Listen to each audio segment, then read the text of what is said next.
the differences between playing in the SEC versus Asheville City versus Colombian national team. You've had a great mix of different atmospheres that you've played in. How do you transition from one to the next? Because they're all so different. Yeah, you just said it. It's like they're all so different. Playing with the national team is just like a lot of like responsibility. Like we have to, I mean, like you're playing for your country, so it's a lot of pressure, but it's also like the dream like come true. Uh, Playing for Asheville is just like different. In terms of like yeah, it's the summer. Yeah, it's the summer team. But at the same time, like I really wanted to perform well because I really wanted the team like to have my best.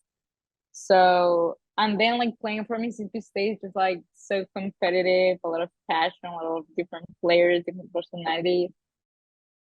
Hello, welcome to the United Soccer Lounge. My name is Riley James. This is Goals TV, and this is a fantastic episode of this particular program because we just interviewed an Olympian. Ilana Izquierdo was just selected to play for the Colombian national team at the 2024 Olympic Games in Paris. The reason that is significant is because she's also a defensive midfielder for Asheville City Soccer Club in the USLW League. It worked out perfectly, timing wise. We booked her through Asheville. She was announced by Colombia in the squad for the Olympics. And then she did the show. So I had all these questions prepped about Asheville, about Mississippi State, where she goes to school. And like, okay, here's a bunch more content involving the Olympics, involving the Colombian national team, which she had participated in the W Gold Cup earlier this year with. It's just, it all worked out great. So we talk about the preparation for Paris. We talk about that Gold Cup experience earlier in February of this year. Asheville's deep run into the playoffs, the Eastern Conference Final against Tennessee, and then Mississippi State, what the SEC is like, what the facilities on the college level is like compared to professional clubs around the world. And it's just a great show. We're so thankful that you're here. You can watch Ilana and her Colombian national team take on some of the world's greatest teams. They're grouped with France, New Zealand, and Canada. They will play France on the opening night of the tournament, July 25th. Available on Peacock. You can check your local listings on time. They will end the group with the defending gold medalist Canada from the Tokyo Olympics. Thank you so much to not only Asheville City, but the Colombian national team for their help on this.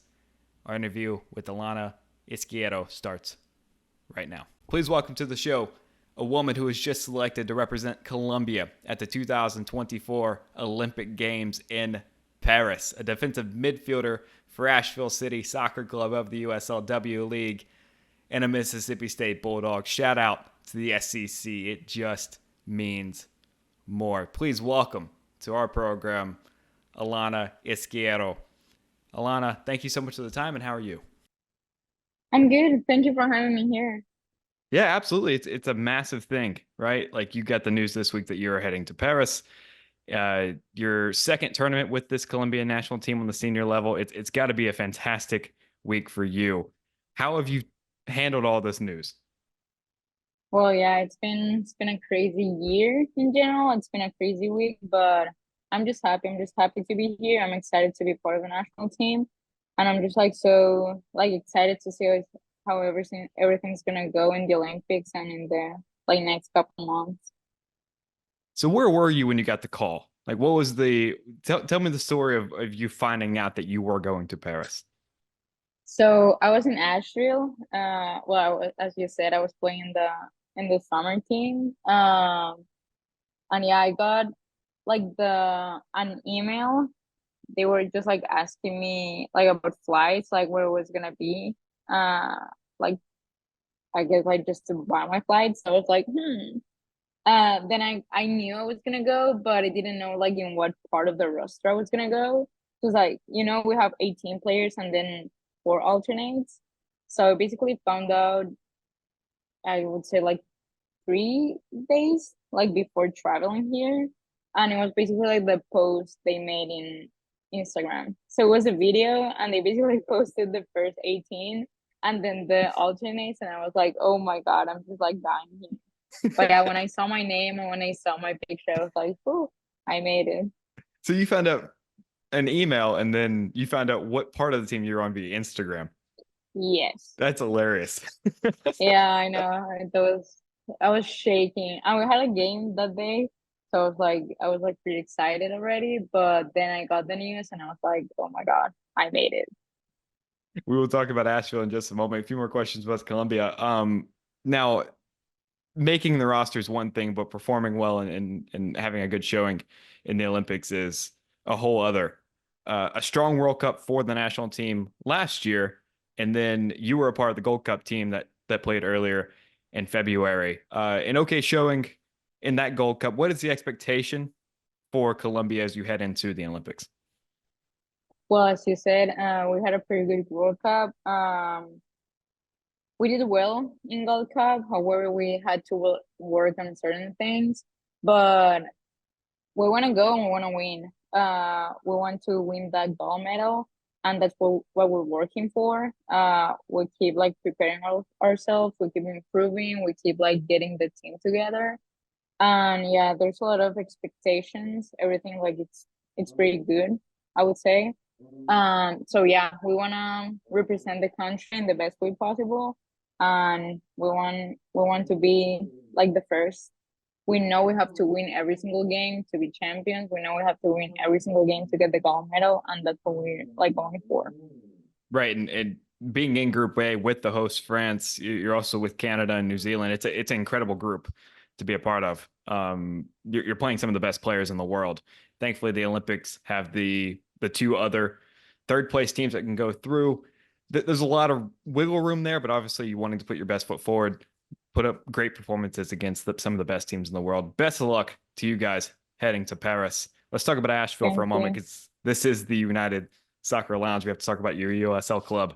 Asheville made it to the Eastern Conference Final, lost to Tennessee. This club, it was a great year for Asheville. Talk about the playoff atmosphere that you experienced for the club in North Carolina. Well, I was very happy, honestly. Asheville is my home whenever I'm not home. But it was awesome. It was awesome to host the playoffs, and I think we deserve not just like because of our performance on the field, but because of our fans. I think we have the best atmosphere. And I'm pretty sure because I've played in a lot of different like stadiums and places in the US, but Asheville is just different. Like you can feel that vibe, you can feel the energy, and it was awesome for us just to put a performance in front of our fans. I mean, it's one of the best places in the United States for soccer that, I mean, it's not talked about. In when Atlanta United came into MLS back in 2018, people were worried about soccer being, well received in the South. Asheville's another one of those places, along with Charlotte just down the road, where soccer is booming, soccer is doing well. It's a great place for this sport in this country, and we've seen that time and time again across all the different leagues. Your group of teammates, you captained them by the end of the year, but the group of players that Asheville City had, obviously making a run, going as far as the Eastern Conference Final. What was that group of players like? What was so special about your group this year? We had very good players. We had talent. We had pretty good like players with the ball and without the ball. But I would say we had passion. We had love for the game. We were working hard for each other. We basically like met each other and then played like a game like 2 or 3 days after. So it was just like so much like team chemistry, I would say. Because like at that point we didn't have like enough time just to work on tactics or like get like something like planned or something. No. It was just like go and play with your heart, play with your passion, play with what you know. And I feel like that's what like worked for us. It was awesome just to see like everyone fighting for each other, playing for each other, and just giving our best. Um, it was a really great thing. Asheville's a great club. It's been a great representative on the United Soccer League level, both on the men's and women's side. Very, very happy. Obviously, wanting to to go on and play and be competitive for those bigger matches in the national semifinal and the final, but something to build off of for the club. You play elsewhere, right? For the Colombian national team, also for the Mississippi State Bulldogs. I'm in the SEC as well. I'm over in Louisiana. I'm very well aware of the culture that the SEC has cultivated for sports. I want to ask you about Mississippi State. The differences between playing in the SEC versus Asheville City versus Colombian national team. You've had a great mix of different atmospheres that you've played in. How do you transition from one to the next? Because they're all so different. Yeah, you just said it. It's like they're all so different. Playing with the national team is just like a lot of like responsibility. Like we have to, I mean, like you're playing for your country, so it's a lot of pressure, but it's also like the dream like come true. Uh, Playing for Asheville is just like different. In terms of like, yeah, it's the summer, yeah, it's the summer team, but at the same time, like I really wanted to perform well because I really wanted the team like to have my best. So, and then like playing for Mississippi State is just like so competitive, a lot of passion, a lot of different players, different personalities. And at the same time, we have people that they are maybe like seniors or juniors. So we have like a lot of like different, I don't know, people, but then it's like different atmosphere. But for me personally, I don't like to lose. I don't care if it's the national team. I don't care if it's a summer team. I don't care if it's, I don't know, it's a conference tournament. So I would say that I always go uh like everywhere and I try to do my best. I try to improve. I try to grow. So I think I can take a little bit out of everything. So it's been just like awesome to be part of the three, like of the national team of Mississippi State and Asheville, and just like enjoy every single time and every single moment. Playing in the SEC tournament and then just a few months later playing in the Olympics. It's got to be a crazy transition for you, Yeah. along with the USLW playoffs. Um, I, I have to ask, being Colombian, finding yourself in Starkville, Mississippi, Hattiesburg, Mississippi before that when you played for Southern Miss, what was the transition like, the culture shock, the being, the one Colombian in a state full of Mississippians? How was that for you to move to Mississippi? I wouldn't say, I mean, it was hard, obviously. It was just like different culture, different country, different language. So at the beginning it was hard, but I always knew this is like what I wanted to do. So I felt like I was doing what I like always worked for. So it was just like I would say easier just to make it to like to the States and just like being able to play soccer and also to get my degree. So it was again like a dream come true. Um, Obviously, whenever I got to USM, I loved that place. It was like my first experience here in the United States. And I learned and I like grew so much. That is what like prepared me to make that move to Mississippi State.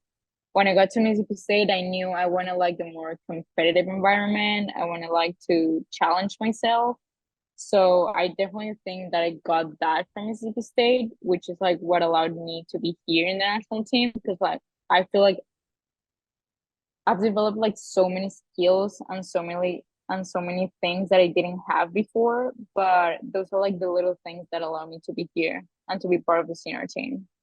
And that's another So thing I'm just like, that's yeah. another thing I didn't even consider. Obviously, being a part of three different teams with three different, wildly different atmospheres and outlooks on the game, you're probably learning so much and becoming a very well-rounded player with playing college, playing in the USL, and then obviously with the Colombian national team.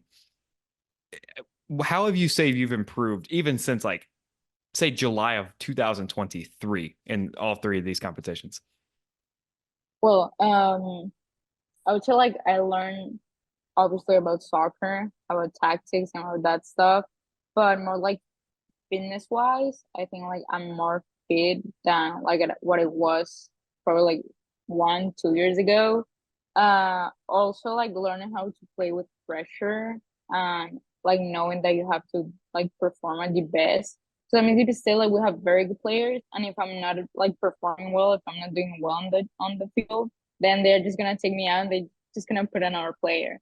So I feel like that makes me like more competitive, and it's just like so it's just like awesome to be challenged every single day.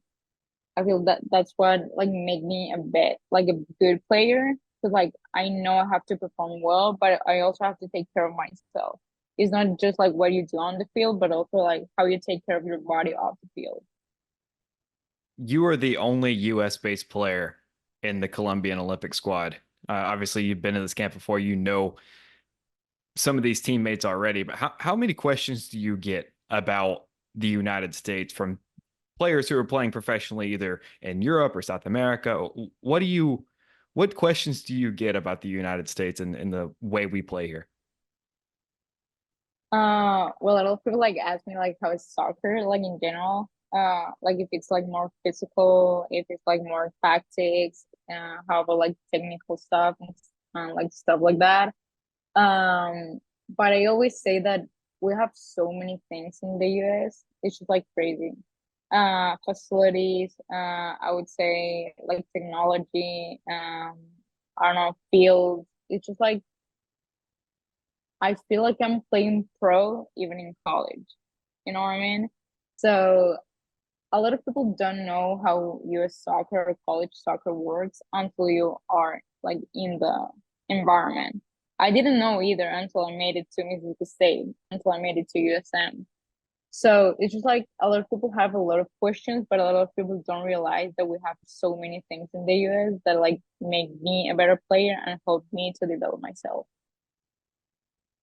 You are, I mean, you've said essentially the same thing a lot of foreign-based players have said. You get to colleges like Mississippi State. There was Aaron Malloy who plays for Charleston Battery. He got to Penn State. It is professional level facilities due to the athletic funds that some of these universities have. It is incredible what college sports has turned into in the United States, and it's always really cool to hear the foreign based perspective of American college sports, because we're the only country in the world that has this level of access and resource and facility. So the fact that Definitely. the Mississippi States of the world, even they're not even the biggest colleges, but Mississippi State has high level, elite level facilities of the likes of some of these high level teams in Europe, which is really, really cool to hear. I want to ask you a question about the future, and a couple more questions to get you out of here. I cannot thank you enough for your time. Yeah, As really fun. as you prep for Paris and as you get ready with this Colombian national team, I don't know what your plans are beyond the Olympics, but if the World Cup is a staging ground that can get players jobs all over the world, the Olympics is the same thing on the women's side. If you get a call from, say, a USL Super League team or any professional league, is that going to be enough to make the move to play professional soccer? Well, honestly, I'm done. Like I graduate in December, so I really want to finish my degree. I know Olympics is gonna be like a big stage, and if I perform well, and if the team performs well, that's gonna like bring a lot of opportunities. But I would like to finish my senior year to play this last season with Mississippi State, and I definitely want to go pro. I definitely want to go pro. If I can stay in the US, I would stay in the US. But after that, yeah, I just want to play as long as I can. But for right now, like short term, I'm just like thinking on Olympics and my season, my last season with Mississippi State, and after that, I'll see like what's gonna happen. Obviously, the Olympics, like I mentioned, like the World Cup, it can get players a lot of opportunities, and you just mentioned that. Can I ask about your hand? Is your hand okay? Is it your wrist? What's going on there? Yeah. I was at practice yesterday, and I got like two fractures. Oh, are you going to be okay to go to Paris? I know you don't use Yeah, use your hands in this sport a whole lot. You see people wear casts, but is it yeah, going to be any factor going into the Olympics? yeah. Well, we were talking about that yesterday with the like the medical stuff, but I'm fine. We made the decision that we're just like it's not like bad. Like I had a fracture, but it's not like too bad. So I'm just gonna take care of it, like try to, well, to be like conscious about it, but I don't want to miss this like opportunity, and they're okay with me just like pushing hard, and they're like okay with me just like taking care of it. But yeah, I'm still going. It's not gonna stop me. Good, good. I told my boss, oh yeah, we booked an Olympian, and he was very happy about that. So I did not want to tell him the wrong thing. Um, No, no, I'm still in. Thanks God. good. One last thing, promise to get you out of here on this. The reception of your teammates in your clubs in the Mississippi State. What has that been like for people to hear that you're heading to the Olympics?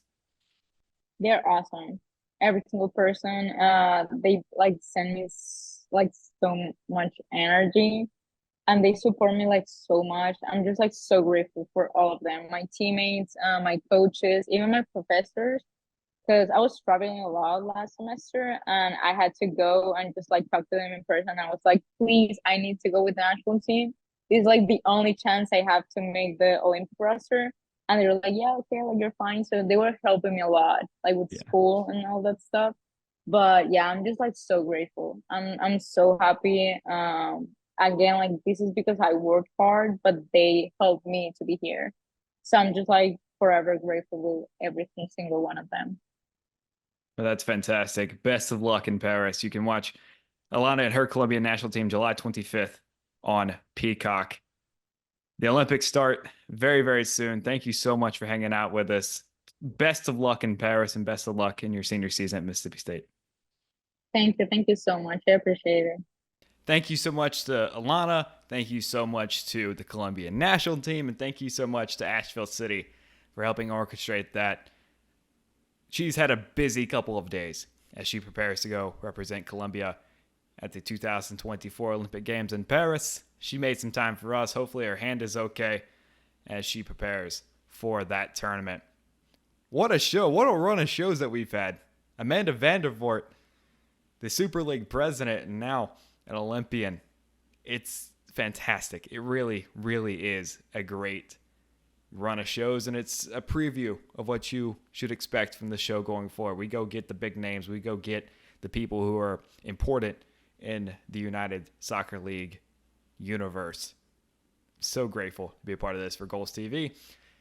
If you'd like to compliment us or yell at us about something we did wrong on today's show or my pronunciation of her last name, like I'm sure a couple of you will, at Riley James IAC on Instagram and X, at goals_TV on X, at goals.tv on Instagram. You can find more content just like this show or more of this show at goals.tv. That'll do it for us today. Thank you so much for hanging out with us. For Ilana Izquierdo, I'm Riley James, if anyone cares.